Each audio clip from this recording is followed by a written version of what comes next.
Hi hi hello అండి. ఇది వచ్చేసి ఈ రోజుటి వీడియోనే. పొద్దున్నే నేనైతే టెంపుల్కి వెళ్ళేసి వచ్చేసాను. పూజ అయిన తర్వాత అయితే ఇంట్లో ఇక నైట్ మా అత్తతో ముద్దు చేయమని చెప్పింటే ఎక్కువగా చేసేసింది అనమాట. సో ఇంకా మిగిలిపోయింది దాన్ని ఎలా పారవేయడం అనేసి నేనైతే ఇలా చేస్తున్నాము. నేనైతే జాబ్ చేసేటప్పుడు మా కొలీగ్ అయితే ఇలా తీసుకొచ్చి ఇచ్చేది, అందరికీ గ్లాసులు తీసుకొని వచ్చి ఇచ్చేది.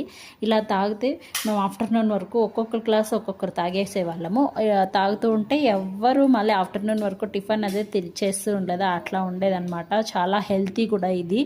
నైట్లో చేసిన రాగి సంగటి కానీ మిగిలిపోయి ఉంటే ఇలా నీట్గా స్మాష్ చేసేసి దాంట్లోకి అయితే ఒక కర్డ్ ప్యాకెట్ ఉంటుంది కదా, కర్డ్ తీసుకొనేసి కర్డ్ వేసేసి కొద్దిగా నీళ్ళు ఎక్కువ కొన్ని వేసేసి ఉప్పు ఇంకా పచ్చిమిరపకాయ కొత్తిమీర ఎర్రగడ్డ కట్ చేసేసి చిన్నగా వేసేసి ఒక గ్లాస్లోకి వేసి తాగుతూ ఉంటే అబ్బా సూపర్గా ఉంటుంది. ఇక పొద్దున్నే కాఫీ కూడా అవసరం లేదు. హెల్తీ రాగి జావా అయితే రెడీ అయిపోయింది. ఇక నేనైతే తాగేస్తాను, మీరు కూడా తాగండి. ట్రై చేసి ఎప్పుడైనా ఇలా మిగిలిపోయింటే రాగి సంగటి.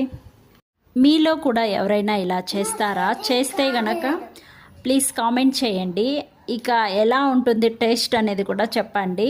ఇది తాగుతూ ఉంటే చాలా అంటే చాలా బాగుంది. సూపర్. థ్యాంక్ యూ అండి. ఇదే అంటే ఇవాళ వీడియో. బాయ్.